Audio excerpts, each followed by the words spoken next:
Hello എല്ലാവർക്കും നമസ്കാരം. Green world YouTube ചാനലിൽ നിന്നും once again I'm Shankar Sreekumar with U.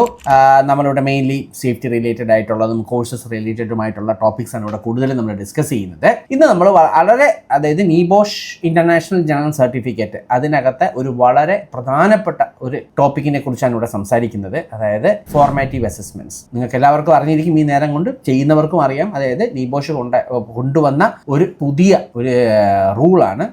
IGC പഠിക്കുന്ന എല്ലാവരും ഏത് കോഴ്സ് പ്രൊവൈഡർ ആയിരുന്നാലും ശരി, അവരുടെ കൂടെ പഠിക്കുന്ന സമയത്ത് നിങ്ങൾ മസ്റ്റ് ആയിട്ട് ഫോർമാറ്റീവ് അസസ്മെന്റ്സ് ചെയ്തിരിക്കണം എന്നുള്ളത്. ആ ഫോർമാറ്റീവ് അസസ്മെന്റ്സ് ഓഡിറ്റിനകത്ത് അവർ ചോദിക്കും. നിങ്ങളത് ചെയ്ത് ഏതെങ്കിലും കോഴ്സ് പ്രൊവൈഡർ നിങ്ങളെ കൊണ്ട് ചെയ്യിപ്പിക്കാതെ ഡയറക്റ്റ് എക്സാമിന് എടുത്തുകയാണെന്നുണ്ടെങ്കിൽ ഇത് അവർ ഓഡിറ്റിൽ കണ്ടുപിടിച്ച് കഴിഞ്ഞാൽ പ്രോബ്ലം ആവും. അപ്പോൾ അതിനെക്കുറിച്ചൊക്കെ നമുക്ക് വിശദമായിട്ട് സംസാരിക്കാം. സോ ഇന്നത്തെ വിഷയം എന്ന് പറയുന്നത് ഫോർമാറ്റീവ് അസസ്മെന്റ്. എന്താണ് ഫോർമാറ്റീവ് അസസ്മെന്റ്? ഇതിനെക്കുറിച്ചാണ് വിശദമായിട്ട് നമ്മൾ ചെയ്യുന്നത്.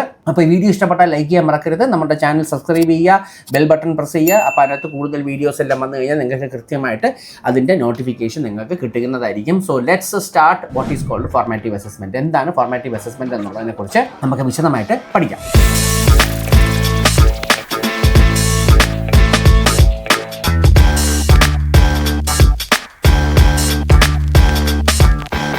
സോ എന്താണ് ഈ ഫോർമാറ്റീവ് അസസ്മെന്റ്? ഇതെന്ന് പറയുന്നത് നിങ്ങൾ പഠിച്ചുകൊണ്ടിരിക്കുന്ന സമയത്ത് നിങ്ങളുടെ ലേണിംഗ് പ്രോഗ്രസ്സിനെ മോണിറ്റർ ചെയ്യാനായിട്ട് ഉണ്ടാക്കിയിരിക്കുന്ന ഒരു സെറ്റ് ഓഫ് ക്വസ്റ്റ്യൻസ് അല്ലെങ്കിൽ എക്സസൈസസ് ആണ് ഇത്. ഇതെന്ന് പറയുന്നത് മെയിൻലി നിങ്ങളുടെ ഫീഡ്ബാക്ക്, നിങ്ങൾ ചെയ്തിരിക്കുന്ന വർക്കുകളിൽ നമ്മൾ എടുത്തതിന് ശേഷം അതിനകത്തൊരു ഫീഡ്ബാക്ക് ഉണ്ടാക്കി ആ ഫീഡ്ബാക്ക് വെച്ച് നിങ്ങളെ പ്രോപ്പർലി ഗൈഡ് ചെയ്യുക എന്നുള്ളതാണ്. അല്ലാതെ ഇതിന് ഗ്രേഡിങ്ങും മാർക്കിങ്ങും ഒന്നുമില്ല. ഇതിൻ്റെ മാർക്ക് വെച്ചിട്ട് നിങ്ങളുടെ ഫൈനൽ നീബോഷ് മാർക്കിങ്ങോ അതിനോട്ട് ഒരു ബന്ധവുമില്ല. പക്ഷേ ഫോർമാറ്റീവ് അസസ്മെന്റ് മസ്റ്റായിട്ട് നിങ്ങൾ ചെയ്തിരിക്കണം. അത് യാതൊരു മാറ്റവുമില്ല. ഇത് നിങ്ങളെ ആക്ച്വലി എന്താ ഹെൽപ്പ് ചെയ്യുന്നത്?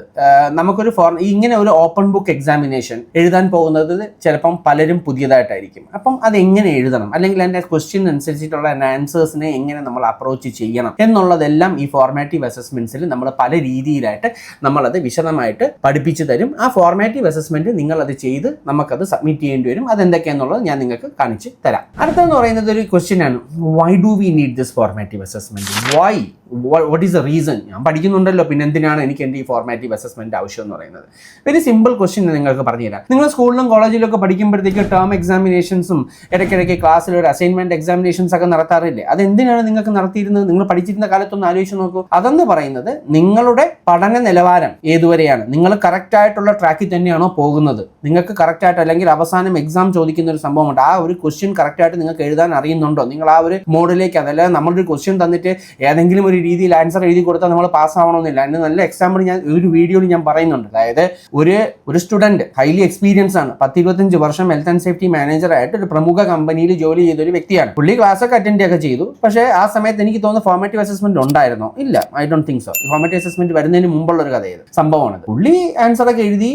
പക്ഷെ ഭയങ്കര സംഭവം ക്ലാസ് എടുക്കുമ്പോൾ തന്നെ നമുക്ക് മനസ്സിലായി. കാര്യം ഒരുപാട് 1-2-3 കംപ്ലൈൻസ് ഒക്കെ നമുക്ക് വന്നു. പുള്ളി പറയുന്നൊന്നും കേൾക്കുന്നില്ല. പുള്ളിയുടേതായ രീതിയിലാണ് പുള്ളി ആൻസർ ഒക്കെ എഴുതിയൊക്കെ വെച്ചു. പക്ഷെ അന്തസ്സായിട്ട് റിസൾട്ട് വന്നപ്പോഴങ്ങ് തോറ്റത് OB തുടങ്ങിയ കാലത്താണ്, കോവിഡ് കഴിയുമ്പോൾ സമയത്താണ്. അന്തസ്സായിട്ട് പുള്ളി അങ്ങ് തോറ്റപ്പോഴത്തേക്ക് പുള്ളി ചാടിത്തുള്ളിയേക്ക് ഇവിടെയൊക്കെ വന്ന് എന്നെ നേരിട്ട് വന്ന് കാണിക്കും, എനിക്ക് ഡയറക്റ്റ് ആയിട്ട് CEO കണ്ടേ പറ്റുള്ളൂ, എനിക്ക് കാര്യങ്ങൾ സംസാരിക്കണം. എൻ്റെ അടുത്ത് വന്ന് തുടക്കം മുതൽ ആദ്യത്തെ ഒരു 20-25 മിനിറ്റ് പുള്ളി അങ്ങ് സംസാരിച്ച് ഇത്രേ ഉള്ളൂ. ഞാൻ 25 വർഷം എക്സ്പീരിയൻസ് ഉള്ള ഒരു സേഫ്റ്റി മാനേജറാണ്. ഞാൻ എങ്ങനെ തോക്കും? ഞാൻ എൻ്റെ ആൻസർ എല്ലാം വിശദമായിട്ട് എഴുതിയിട്ടുണ്ട്. പുള്ളിയുടെ പേപ്പർ ഞാൻ എടുപ്പിച്ചു. അപ്പം തന്നെ ഞാൻ പുള്ളിയുടെ പേപ്പർ എടുപ്പിച്ചപ്പോൾ എന്താ സംഭവം എന്ന് പറയുന്നത്, പുള്ളിയിലെ കാണ്ടം കണക്കം എഴുതിയിരിക്കുകയാണ് കഥയെല്ലാം. അതായത് ഒബ്ജക്റ്റീവ് ടൈപ്പ് ക്വസ്റ്റ്യൻസിന് ചോദിച്ചപ്പം ആ OB എക്സാമിന്റെ ക്വസ്റ്റ്യൻസിനുള്ള ആൻസേഴ്സ് പുള്ളി അങ്ങ് essay ടൈപ്പിലും എഴുതി അങ്ങ് പോയേക്കാണ്. പുള്ളിയുടെ കമ്പനിയുടെ എക്സാമ്പിളും അതും ഇതും ഒക്കെ വെച്ച് എഴുതി തള്ളി വിട്ടിരിക്കുകയാണ്. എല്ലാം കേട്ട് കഴിഞ്ഞ് ഞാൻ ചോദിച്ചു, നിങ്ങളുടെ ഈ വക കാര്യങ്ങൾ എഴുതാനായിട്ട് നിങ്ങളുടെ ആരും പറഞ്ഞില്ലല്ലോ? ക്വസ്റ്റ്യനിൽ ക്ലിയർ ആയിട്ട് പറഞ്ഞിട്ടുണ്ട് സിനാരിയോ ബേസ് ചെയ്ത് നിങ്ങൾ എഴുതാന്നുള്ളത്. ഇവിടെ നിങ്ങളുടെ കമ്പനി നിങ്ങൾ എന്തിനു കൊണ്ടുവന്നു? Point number 1. രണ്ടാമത്തേന്ന് പറയുന്നത് എല്ലാത്തിനും ഒരു വേർഡ് കൗണ്ട് ഉണ്ട്. 3000 വേർഡ്സ് ആണ് IGCയുടെ എക്സാമിന്റെ വേർഡ് കൗണ്ട്. നിങ്ങൾ എഴുതിയിരിക്കുന്നത് ഏതാണ്ട് 7000-8000 വേർഡ്സ് ആണ്. ആരുടെ ചോദിച്ചോണ്ട് നിങ്ങൾ എഴുതി? ഇതിനകത്തുനിന്ന് എന്ത് മനസ്സിലായെന്ന് വെച്ചാൽ, പുള്ളി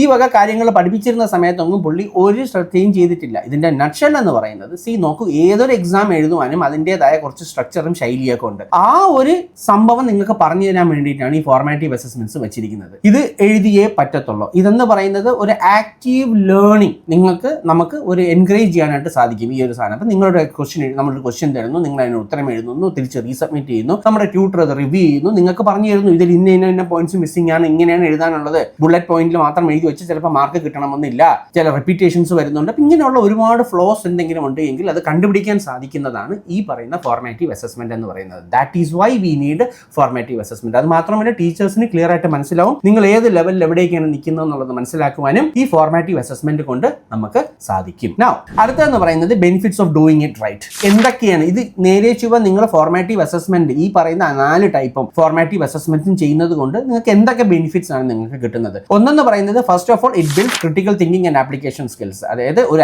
ഒരു സിനാരിയോ ആദ്യമായിട്ടായിരിക്കും പല ആൾക്കാരും ഒരു സിനാരിയോ ബേസ്ഡ് ആൻസർ എഴുതുന്നത്. അപ്പോൾ ഒരു സിനാരിയോ തരുമ്പോഴത്തേക്ക് ഇത് എങ്ങനെ എഴുതണം, ഇതിന്റെ ഉത്തരം എങ്ങനെയായിരിക്കണം എന്നുള്ളത് തിങ്ക് ചെയ്യാനായിട്ടുള്ള ഒരു എബിലിറ്റി ക്രിയേറ്റ് ആവും. അല്ലാതെ ലാസ്റ്റ് ദിവസം 27 മണിക്കൂറുള്ള ഒരു പേപ്പർ സബ്മിറ്റ് ചെയ്യാനായിട്ട് റിയൽ പേപ്പർ ഏത് സമ്മേറ്റീവ് അസസ്മെന്റ് അതെന്താണെന്ന് ഞാൻ പറഞ്ഞുതരാം. ആ സമയത്ത് നിങ്ങൾക്ക് ഒരു അസസ്മെന്റേ ഉള്ളൂ, ഒരു 27 മണിക്കൂറുള്ള, അതിൻ്റെ ഇടയ്ക്ക് ഒരു വലിയ സിനാരിയോ ആൻസർ ചെയ്ത് നോക്കി വായിച്ച് ഒരു 7. അപ്പോൾ അതിനെക്കുറിച്ചൊരു പ്രാക്ടീസ് കിട്ടുന്നത് എപ്പോഴും നല്ലതല്ലേ, അതിന് നിങ്ങളെ ഹെൽപ്പ് ചെയ്യും. രണ്ടാമത്തേന്ന് പറയുന്നത് എൻകറേജസ് എ കണ്ടിന്യൂസ്ഡ് ലേണിംഗ് കൾച്ചർ. ഇങ്ങനെ ചെയ്യുന്നത് കൊണ്ടാണ് നിങ്ങൾക്ക് കൂടുതൽ റെഫറൻസ് ചെയ്യാനും മറ്റുള്ള മെറ്റീരിയൽസ് റെഫറൻസ് ചെയ്യാനും ഒക്കെ നിങ്ങൾക്ക് ഹെൽപ്പ് ചെയ്യും, നിങ്ങൾക്ക് അതിനുള്ള കഴിവ് പ്രാപ്തമാവുകയും ചെയ്യും. പിന്നീട് നമ്മൾക്ക് പഠിപ്പിക്കുന്ന ആൾക്കാർക്ക് ഏതൊക്കെ ലേണേഴ്സിന് അഡീഷണൽ സപ്പോർട്ട് വേണമെന്നുള്ളത് മനസ്സിലാക്കാനും നമുക്ക് സാധിക്കും. നിങ്ങളിത് എഴുതി നമുക്ക് സബ്മിറ്റ് ചെയ്താലേ നമുക്ക് മനസ്സിലാവുള്ളൂ, ഓ ഈ കുട്ടിക്ക് ഈ കാര്യം മനസ്സിലാവുന്നില്ലല്ലോ, ഇത് എഴുതുന്ന രീതി തെറ്റാണല്ലോ. അപ്പം നമുക്ക് നിങ്ങളെ പറഞ്ഞു തരാൻ പറ്റും, ഹേയ് മനുഷ്യ നിങ്ങൾ എഴുതുന്നത് തെറ്റാണ്, ഇത് ഇങ്ങനെയല്ല, ഇതിന് ഈ രീതിക്ക് തന്നെയാണ് എഴുതിയാലേ പാസ്സാവും എന്ന് നമുക്ക് പറയേണ്ടത്. അത് നിങ്ങൾ നമ്മളെ എഴുതി അറിയിക്കാതെ നമ്മൾ എങ്ങനെ മനസ്സിലാക്കും? നമുക്ക് കബഡി നിരത്തി ഈ സാധനം കണ്ടുപിടിക്കാൻ പറ്റത്തില്ലല്ലോ. നിങ്ങളെ കയ്യിൽ നിന്ന് ഒരു റിപ്പോർട്ട് കിട്ടി, ആ റിപ്പോർട്ട്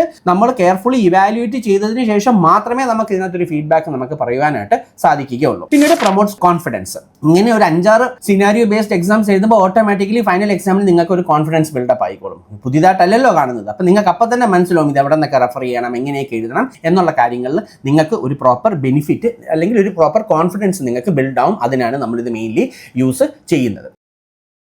ഇനി അടുത്തത് formative assessment and summative assessment. എന്താണിത്? ഒരുപാട് പേര് അതും ചോദിച്ചിട്ടുണ്ട്. എന്താണ് ഈ ഫോർമാറ്റീവ് സമ്മേറ്റീവ്? ഫോർമാറ്റീവ് എന്ന് പറയുന്നത് ഒരു എക്സാം എഴുതുന്നതിന് മുമ്പ് നടക്കുന്ന ഒരു കൂട്ടം അസസ്മെന്റ്സിനെയാണ് ഫോർമാറ്റീവ് അസസ്മെന്റ്. നമ്മൾ പഴയ സ്കൂളിൽ പഠിക്കുന്ന periodic examination, class test, term examination, ഇങ്ങനെയൊക്കെ ഉള്ളതിനാണ് ഫോർമാറ്റീവ് അസസ്മെന്റ് എന്ന് പറയുന്നത്. സമ്മേറ്റീവ് എക്സാമിനേഷൻ എന്ന് പറയുന്നത് at the end of the course, final exam, അതിനെയാണ് നമ്മൾ സമ്മേറ്റീവ് എന്ന് നമ്മൾ വിളിക്കുന്നത്. പിന്നീട് ഫോർമാറ്റീവ് അസസ്മെന്റ് മെയിൻലി നമുക്ക് ഫീഡ്ബാക്ക് കിട്ടുവാനായിട്ടും ടീച്ചറിന് അല്ലെങ്കിൽ നിങ്ങളുടെ ട്യൂട്ടറിന് നിങ്ങളെ എങ്ങനെ പ്രോപ്പർലി ഗൈഡ് ചെയ്യാം എന്നുള്ളത് മനസ്സിലാക്കുവാനുമായിട്ടൊക്കെയാണ് നമ്മൾ ഈ ഫോർമാറ്റീവ് അസസ്മെന്റ് ചെയ്യുന്നത്. It will guide you for A proper improvement. നിങ്ങളുടെ ഫ്ലോസ് എല്ലാം കണ്ടുപിടിച്ച് അത് പ്രോപ്പർലി ഇംപ്രൂവ് ചെയ്യുവാനായിട്ടും ഈ ഫോർമാറ്റീവ് അസസ്മെന്റ് നിങ്ങളെ സഹായിക്കും. സമ്മേറ്റീവ് അസസ്മെന്റ് അറിയാം, ഫൈനൽ എക്സാമിനേഷൻ, അത് വെച്ചിട്ടാണ് നിങ്ങളുടെ മാർക്ക് എല്ലാം ഇടുന്നത്. So it focuses on final marks and it judges your final performance. അത് വളരെ ഇമ്പോർട്ടൻ്റ് ആണ്. സമ്മേറ്റീവ് അസസ്മെന്റും ഫോർമാറ്റീവ് അസസ്മെന്റും പരീക്ഷയ്ക്ക് മുമ്പ് നടക്കുന്ന എല്ലാ ടൈപ്പ് അസസ്മെന്റും ഫോർമാറ്റീവ് അസസ്മെന്റും ഫൈനൽ എക്സാമിന് രണ്ട് എക്സാം ഉണ്ട്. നിബോഷ് IGCക്ക് ഒന്നും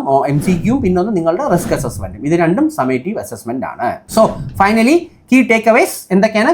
ഫോർമാറ്റീവ് അസസ്മെന്റ് എന്ന് പറയുന്നത് ഒരു ലേണിംഗ് സപ്പോർട്ടാണ്, ജഡ്ജ്മെന്റ് അല്ല. ആദ്യം ആലോചിക്കുക. ഈ ഫോർമാറ്റീവ് അസസ്മെന്റിന്റെ ചില സ്റ്റുഡൻസ് ഉണ്ട്, ഭഗവാൻ ഞാൻ ഈ ഫോർമാറ്റീവ് അസസ്മെന്റ്സ് എല്ലാം തെറ്റായിട്ട് എഴുതി അയച്ച് എനിക്ക് മാർക്ക് കിട്ടാൻ ഞാൻ ഫൈനൽ എക്സാമിന് തോറ്റു പോകുമോ? നോ. ഈ ഫോർമാറ്റീവ് അസസ്മെന്റ്സ് നിങ്ങൾ സബ്മിറ്റ് ചെയ്യുന്നത് നമുക്ക് കോഴ്സ് പ്രൊവൈഡേഴ്സിനുള്ളതാണ്. നമ്മളത് സേവ് ചെയ്ത് വെക്കുകയും നാളെ ഒരു കാലത്ത് നീബോഷ് ഒന്ന് ചോദിച്ചു കഴിഞ്ഞാൽ ഇതെല്ലാം ഓഡിറ്റബിളിൽ കൊടുക്കുകയും വേണം. കൊടുത്തില്ലെങ്കിലാണ് പ്രശ്നം ആവുന്നത്. രണ്ടാമത്തെ എന്ന് പറഞ്ഞാൽ ഒരു കാര്യം മനസ്സിലാക്കണം, പഠിക്കാൻ വന്നാൽ നിങ്ങളത് പഠിച്ചേ പറ്റുള്ളൂ. അല്ലാതെ പേരിന് വേണ്ടി ആർക്കെങ്കിലും വേണ്ടി ഒരു കോഴ്സിന് ചേർന്ന് കഴിഞ്ഞാൽ പാസ് ആവാനുള്ള കാര്യം ബുദ്ധിമുട്ടാണ്. അല്ലെങ്കിൽ നിങ്ങൾക്ക് അത്രയ്ക്ക് നല്ല എന്താ പറഞ്ഞത് തലയോ എന്തെങ്കിലുമൊക്കെ വേണ്ടി IQ ലെവലൊക്കെ വേറെ ആയിരിക്കണം. പക്ഷേ ഏതൊരു എക്സാം ആയിരുന്നാലും ഞാൻ പഠിക്കുന്നത് ഇതൊരു 1.5 മാസത്തെ കാര്യമേ ഉള്ളൂ. ആ 1.5 മാസം നിങ്ങൾ പഠിച്ചാൽ നിങ്ങൾക്ക് കിട്ടാൻ പോകുന്ന ബെനിഫിറ്റ്സ് എന്ന് പറഞ്ഞാൽ സാലറി ഇൻക്രീസ്, നല്ലൊരു ജോലി, നല്ലൊരു പൊസിഷൻ, നാട്ടുകാരെ മുമ്പിൽ ഒരു വില, ഇതെല്ലാം ഉണ്ടാവും. ആ 1.5 മാസം പോലും പഠിക്കാൻ പറ്റുക. അതിവിടെ പേരിന് ഒന്ന് ചേർന്നിട്ട് എനിക്കിതൊന്നും പറ്റത്തില്ല, ഞാൻ പിന്നെ എഴുതിക്കൊള്ളാം, എനിക്കൊന്നും നേരമില്ല, ഞാൻ ബിസിയാണ്, ബിസി ആവുന്നവർ പഠിക്കരുത്. ഉള്ള കാര്യം ഞാൻ പറയാറില്ല. ഇത് 1 മാസത്തെ വിദ്യാഭ്യാസം എന്ന് പറയുന്നത് നമ്മൾ മലയാളികളടുത്ത് പറഞ്ഞു തരേണ്ട കാര്യമില്ല. ഏറ്റവും കൂടുതൽ വിദ്യാഭ്യാസം ഉള്ള സ്റ്റേറ്റുകളിൽ ഒന്നാണ് നമ്മളുടേത്. അപ്പോൾ അങ്ങനെയുള്ളപ്പോൾ നിങ്ങൾ അതിന് ആ രീതിക്ക് കാണൂ. നല്ലതേ വരൂ, ഞാൻ അത്രേ പറയുന്നുള്ളൂ. നല്ലതേ വരൂ, പഠിക്കുന്നത് കൊണ്ട് നല്ലതേ വരുള്ളൂ. ഒരു തരത്തിലും നിങ്ങൾക്കൊന്നും മോശമായിട്ട് വരത്തില്ല. ആ 1 മാസക്കാലം അല്ലെങ്കിൽ 2 മാസക്കാലം അത് മാത്രമേ നമ്മൾ റിക്വസ്റ്റ് ചെയ്യുന്നുള്ളൂ. നിങ്ങൾക്ക് എന്ത് ഡൗട്ട് ഉണ്ടെങ്കിലും നമ്മുടെ ട്യൂട്ടേഴ്സ് ഓൾവേസ് റെഡിയാണ്. എത്ര വർഷമായി നമ്മൾ ഈ പരിപാടി തുടങ്ങിയിട്ട്? 10-21 വർഷമായി. ഇപ്പോഴും നമ്മൾ ഇഷ്ടം പോലെ ലേണേഴ്സിനെയാണ്. അതുകൊണ്ട് കൗണ്ടൊക്കെ എൻ്റെ അടുത്ത് ഇപ്പോൾ ചോദിച്ചാൽ എനിക്ക് പറയാൻ പറ്റും. അത്രയും പിള്ളേരെ നമ്മൾ പഠിപ്പിച്ചിറക്കിയിട്ടുണ്ട്. നമ്മുടെ റിസൾട്ട് എന്ന് പറയുന്നത് ഉള്ള കാര്യം എന്ന് പറയാം 80, 85, 90%. അതിൻ്റെ അപ്പുറമൊന്നും നമുക്ക് റിസൾട്ട് 100% നമ്മളിവിടെ ഗ്യാരണ്ടി ചെയ്യുന്നില്ല. അത് ഒരു കാരണവശാലും ഒരു ഇൻസ്റ്റിറ്റ്യൂട്ടിനെ കൊണ്ട് വല്ല 5-6 പേരെ വെച്ച് പഠിപ്പിക്കുന്നവർക്ക് ചിലപ്പോൾ പറ്റുമായിരിക്കാം, പക്ഷെ നമ്മളെ കൊണ്ട് അത് പറ്റത്തില്ല. അത് പ്രാക്ടിക്കലായിട്ടുള്ള ഉള്ളതുപോലെയാണ് പറയുന്നത്. ചില സമയം നമുക്ക് 75 കിട്ടുന്നുണ്ട്, ചില സമയം 80 ഉണ്ട്, 85 ഉണ്ട്, 90 വരെയും നമുക്ക് കിട്ടുന്നുണ്ട്. ബാക്കിയൊക്കെ എന്താ പറയുക, സ്റ്റുഡൻസ് കുറേ എന്തൊക്കെ നമ്മൾ ചെയ്താലും ഇത് എത്രയൊക്കെ നമ്മൾ ഫോർമാറ്റീവ് അസസ്മെന്റ്സ് ഇട്ടാലും കുറച്ച് പിള്ളേർ വന്നിട്ട് പറയും എന്നെ കൊണ്ട് പഠിക്കാൻ വയ്യ, എനിക്ക് ഇത്രയൊക്കെ ചെയ്യാൻ പറ്റും, എനിക്ക് നേരമില്ല, എനിക്ക് ഓഫീസുണ്ട്, എനിക്ക് ആ പ്രശ്നമുണ്ട്, എനിക്ക് ഈ പ്രശ്നമുണ്ട്, പഠിക്കൂല എന്ന് പറഞ്ഞാൽ നമ്മൾ എന്ത് ചെയ്യും? അതുകൊണ്ടാണ് ആ 15-20% അവിടെ കയറി പോകുന്നത്. അതായത് നമ്മളെ മാത്രം എല്ലാവരുടെയും പ്രോബ്ലംസ് അത് തന്നെയാണ്. ഈ ഫോർമാറ്റീവ് അസസ്മെന്റ്സ് കൊണ്ട് ട്രെയിനേഴ്സിനും ലേണേഴ്സിനും ആക്റ്റീവ് പാർട്ടിസിപ്പേഷൻ ബാധകമാവും. അവർ തമ്മിൽ ഒരുപാട് കമ്മ്യൂണിക്കേഷൻസ് നടക്കും, ഡൗട്ടുകൾ ചോദിക്കും. അപ്പോഴാണ് ഒരു ടീച്ചർ സ്റ്റുഡൻറ് ബന്ധം വരുന്നത്. അപ്പോഴാണ് അവർ തമ്മിലൊരു കമ്മ്യൂണിക്കേഷൻ ഗ്യാപ്പും അവർ എന്തെങ്കിലും ഡൗട്ട്സ് ഉണ്ടെങ്കിൽ അത് കൃത്യമായിട്ട് ക്ലിയർ ചെയ്യാനും നമുക്ക് സാധിക്കുന്നത്. രണ്ടാമത്തെ എന്ന് പറയുന്നത് നീബോഷിൻ്റെ ഈ ടെക്നിക്സ് ഒക്കെ എന്ന് പറയുന്നത് വളരെ ഇമ്പോർട്ടൻ്റ് ആണ്. നിങ്ങളുടെ വിദ്യാഭ്യാസത്തിന് അങ്ങേയറ്റം അത് ഹെൽപ്പ് ചെയ്യും. അത് മസ്റ്റായിട്ട് ചെയ്തിരിക്കണം. പ്രാക്ടീസ് എവറി ഡേ, എല്ലാ ദിവസവും ഫോർമാറ്റീവ് അസസ്മെന്റ്സ് ചെയ്യുവാനായിട്ട് ട്രൈ ചെയ്യണം. Main important, stay prepared, not surprised on the exam day. അതായത് ഫൈനൽ എക്സാമിന് സർപ്രൈസ് ആവാതെ നല്ലവണ്ണം ഇപ്പോഴേ പ്രിപ്പയർ ആയിട്ട് ഇരുന്ന് കഴിഞ്ഞാൽ അത് നിങ്ങളുടെ ഫൈനൽ എക്സാമിന് പാസ് ആവാനായിട്ട് സഹായിക്കും. അതിനുവേണ്ടി മാത്രമാണ് ഈ ഫോർമാറ്റീവ് അസസ്മെന്റ് ഉണ്ടാക്കിയിരിക്കുന്നത്. മാൻഡേറ്ററി ആണ്, എല്ലാവരും ചെയ്തേ പറ്റുള്ളൂ. എത്ര വർഷം എക്സ്പീരിയൻസ് ഉള്ളവരായിരുന്നാലും ഫോർമാറ്റീവ് അസസ്മെന്റ്സ് ചെയ്തേ പറ്റത്തുള്ളൂ. അതിനകത്ത് യാതൊരു മാറ്റവും ഇല്ല. So that's all for now. ഇതാണ് ഫോർമാറ്റീവ് അസസ്മെന്റിനെ കുറിച്ചുള്ള വിശദമായിട്ടുള്ള ഒരു ഡെഫിനിഷൻ. കൂടുതൽ വീഡിയോസുമായിട്ട് ഞാൻ ഇനിയും വരും, ഇതുപോലത്തെ ഇൻഫോർമേറ്റീവ് ആയിട്ടുള്ള വീഡിയോസ്. സോ നീബോഷ് IGCക്ക് ഫോർമാറ്റീവ് അസസ്മെന്റ് മസ്റ്റ് ആണ്, യാതൊരു മാറ്റവുമില്ല. എല്ലാവരും അത് ചെയ്തിരിക്കണം. നമുക്ക് നല്ല രസകരമായ ഫോർമാറ്റീവ് അസസ്മെന്റ്സ് നമ്മൾ ഡിഫൈൻ ചെയ്തിട്ടുണ്ട്. സോ എനി ഡൗട്ട്, എനിത്തിങ്, നിങ്ങൾക്ക് ഓൾവേസ് നമ്മളെ കോൺടാക്ട് ചെയ്യാം. നമ്മുടെ ടീമുമായിട്ട് അസിസ്റ്റൻസ് എന്തെങ്കിലും നിങ്ങൾക്ക് അവരുടെ ചോദിച്ചാൽ they will be more than happy to help you. So thank you all for watching. Once again, Shankar Srikumar signing off. അടുത്ത വീഡിയോയിൽ നിങ്ങൾ വിശദമായിട്ട് കാണാം. വീഡിയോ ഇഷ്ടപ്പെട്ടാൽ ലൈക്ക് ചെയ്യുക, സബ്സ്ക്രൈബ് ചെയ്യുക, ബെൽ ബട്ടൺ അതും കൂടെ ഒന്ന് പ്രസ് ചെയ്തേക്കുക. Okay, thank you all, have a wonderful day, take care, by.